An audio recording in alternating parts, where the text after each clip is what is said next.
অবশেষে বগুড়াবাসীর প্রাণের দাবি পূরণ হতে চলেছে। বগুড়া বিমানবন্দরের কার্যক্রম চালুর প্রস্তুতি প্রায় চূড়ান্ত। 11 কোটিরও বেশি টাকা ব্যয়ে বিমানবন্দরের রানওয়ে, ট্যাক্সিওয়ে, ডাম্বল ও অ্যাপ্রন সার্ফেসের উন্নয়ন কাজ চলছে পুরোদমে। সবকিছু পরিকল্পনা অনুযায়ী এগোলে আগামী জুলাই মাসেই বগুড়া থেকে অভ্যন্তরীণ বিমান চলাচল শুরু হবে। এ তথ্য নিশ্চিত করেছে বেসামরিক বিমান চলাচল কর্তৃপক্ষ। বেসামরিক বিমান চলাচল এর chairman air vice marshal Mohammad Manjur Kabir Bhuiyan গণমাধ্যমকে জানান, বাণিজ্যিকভাবে বিমান পরিচালনার জন্য কিছুটা সময় লাগবে, তবে 1 থেকে 1.5 বছরের মধ্যে এসব বিমানবন্দর পুরোপুরি সচল হয়ে যাবে।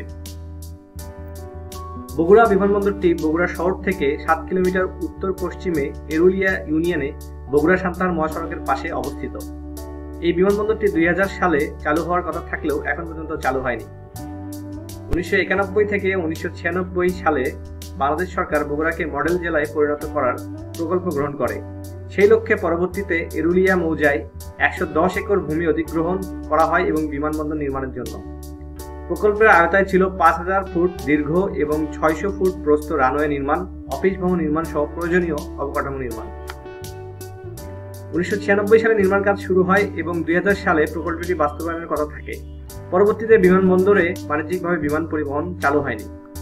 পরে এটি বাংলাদেশ বিমান বাহিনীকে দিয়ে দেওয়া হয় তাদের প্রশিক্ষণের জন্য।